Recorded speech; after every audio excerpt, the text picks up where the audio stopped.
Pemerintah Kabupaten Kelungkung menggelar upacara Hari Bela Negara ke-75 tahun 2023 di alun-alun Ide Dewa Agung Jambe, Selasa 19 Desember 2023. Selaku Inspektur Upacara, penjabat PJ Bupati Kelungkung Inyoman Jendrike dengan peserta upacara seluruh organisasi perangkat daerah OPD Pemerintah Kabupaten Kelungkung.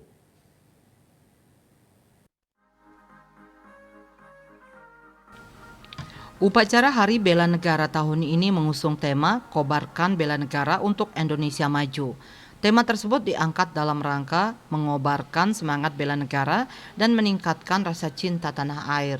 Amanat Presiden Republik Indonesia Insinyur Joko Widodo yang dibacakan PJ Bupati Kelungkung Inyoman Jendrike menyebutkan, tantangan ke depan semakin tidak terduga.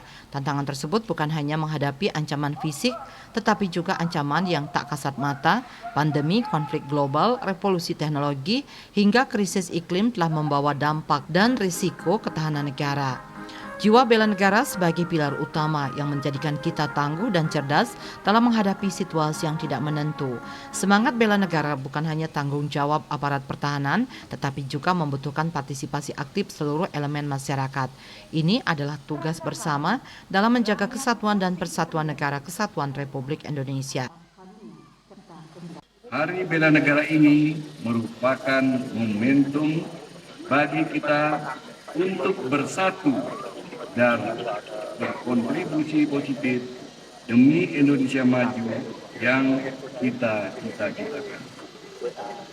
Semangat bela negara bukan hanya tanggung jawab aparat pertahanan, tetapi juga membutuhkan partisipasi aktif seluruh elemen masyarakat.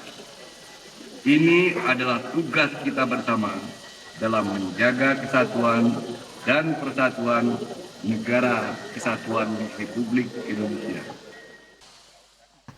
Lebih lanjut disebutkan bela negara di Indonesia bukan hanya terkait pada aspek militer, tetapi harus lebih luas lagi merangkul semua lapisan masyarakat dalam kehidupan sehari-hari. Setiap tindakan sekecil apapun yang dilandasi cinta kepada bangsa dan negara, cinta kepada Pancasila dan NKRI adalah wujud konkret bela negara. Humas Kelungkung melaporkan.